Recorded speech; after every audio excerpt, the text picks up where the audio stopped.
بسم الله الرحمن الرحیم. الحمد لله و الصلاة و السلام علی رسول الله. اما بعد، امام بخاری رحمت الله علیه در کتاب ایمان میگن که باب الزکات من الاسلام، باب در این باره که زکات از اسلام است. زکات عملی مالی هست برادرای عزیز، زکات عمل است، لیکن میگن که باب الزکات من الاسلام، باب در این باره که زکات از اسلام است، یعنی از ایمان است. اصلا کلمه اسلام و ایمان اینها اذا اجتمع تفرقا و اذا تفرقا اجتمعا میگوید. اگر اینا در تنهایی ذکر شود هر دوش همدیگه را در بر میگیرد. وقتی کلمه اسلام گفتیم ایمان را در بر میگیرد. یعنی باب الزکات من الایمان، زکات از ایمان است. زکات عمل است، عملی محض مالی هست ولی از ایمان است. بنابراین حضرت ابوبکر رضی الله عنه آنهایی که زکات ندادن آنها را به قتل رسانیدند.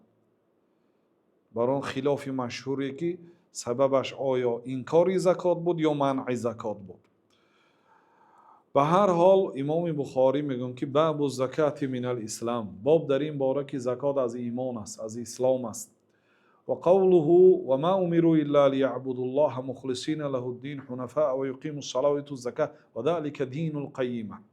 و قول الله تعالی که الله تعالی میگه که امر نشدن یهود، نصارا و دیگر مردم امر نشدن مگر برای چی امر شدن؟ لیعبدوا الله مخلصین له الدین، الله تعالی را مخلصین خالص عبادت کنند، شریک نبیارن به الله تعالی کسی و چیزی را. همه به این امر شده است که الله تعالی را یگانه پرستش کنند. حنفاء یعنی از شرک و از بت پرستی میل به سوی توحید کنند، میل به سوی یگانه پرستی کنند. و یقیموا الصلاة، نماز برپا دارند. نماز را برپا دارند یعنی در نمازها مقیم باشد، مسافر نباشد، یعنی گاه میخواند گاه نمیخواند نباشد، در نمازها مقیم باشد. و یؤتوا الزکاة، زکات را دهند.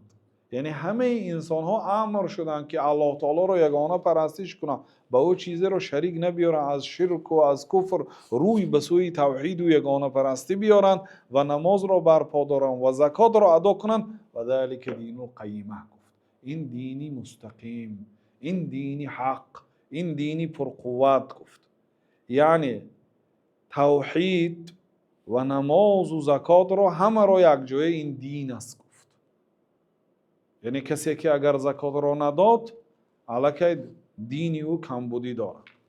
بعد از آن امام بخاری رحمت الله علیه حدیث 46 را روایت کرده، گفتند که حدثنا اسماعیل قال حدثني مالك ابن انس عن عمه ابي سهيل بن مالك عن ابيه انه سمع طلحة بن عبيد الله رضي الله عنه يقول جاء رجل إلى رسول الله صلى الله عليه وسلم من أهل نجد ثائر الرأس يسمع دوي صوته ولا يفقه ما يقول حتى دنا فإذا هو يسأل عن الإسلام.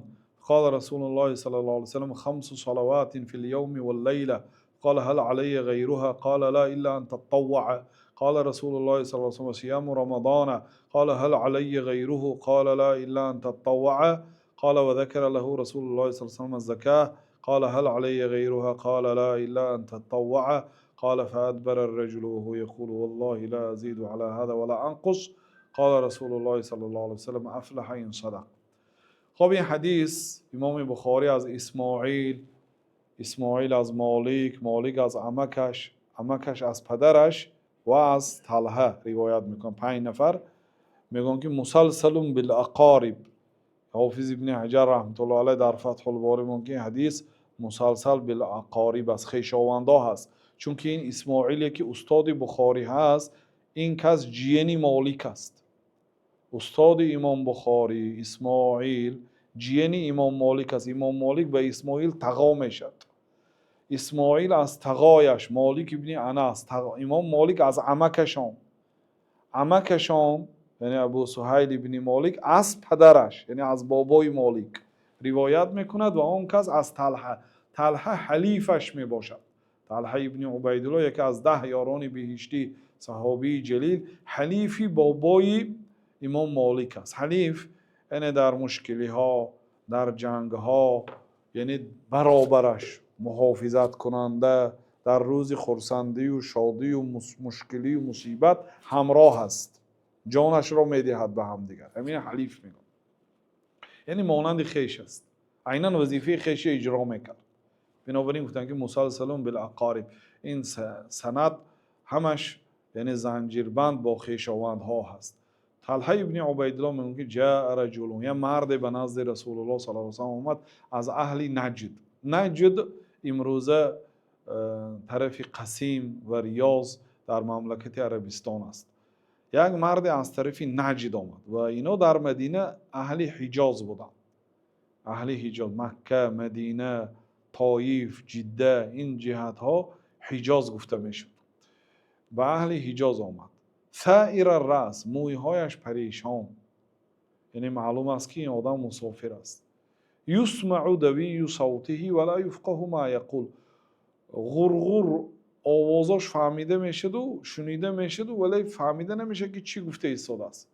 یک آدم از نجد آمد میگن و پیامبر صلی الله علیه و سلم خطاب کرده، یک چی گفته ایستاده است، آوازش شنیده میشد ولی فهمیده نمیشد که چی میگوید.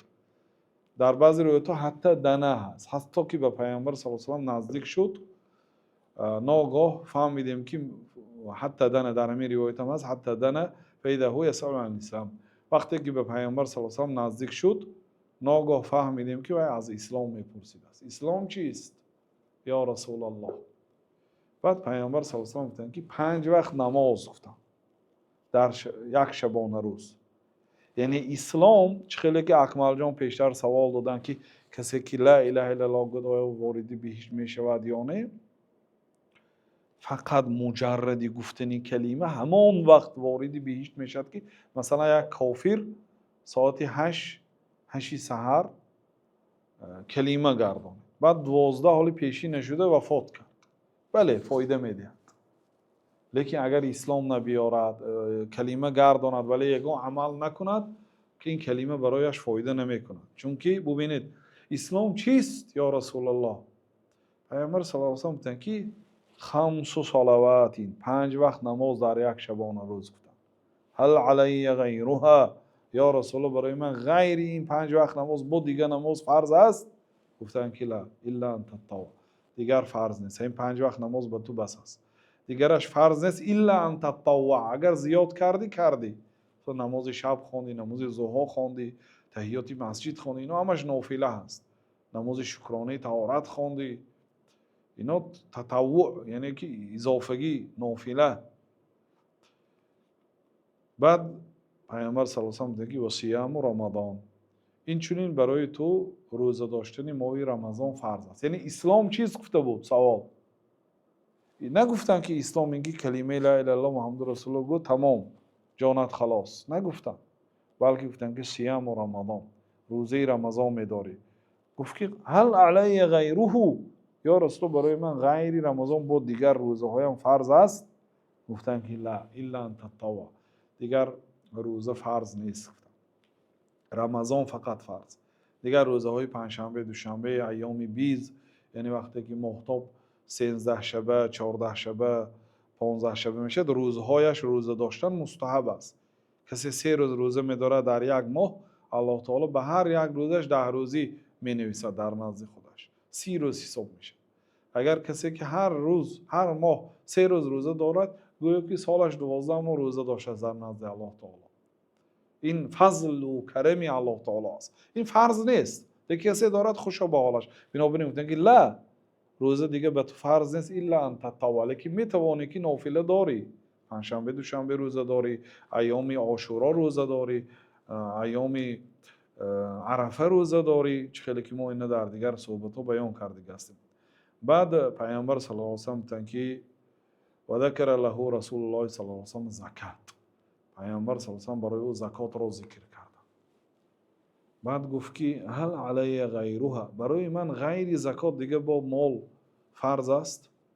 گفتن که لا الا ان تطوع، نه گفتن غیر زکات دیگه صدقه برای تو فرض نیست، میتوانی لیکن تطوع نافلتن خیر و سخاوت کنی، یعنی غیر زکاتت با میتوانی پول براری خیر کنی، لیکن اونش فرض نیست. گفتن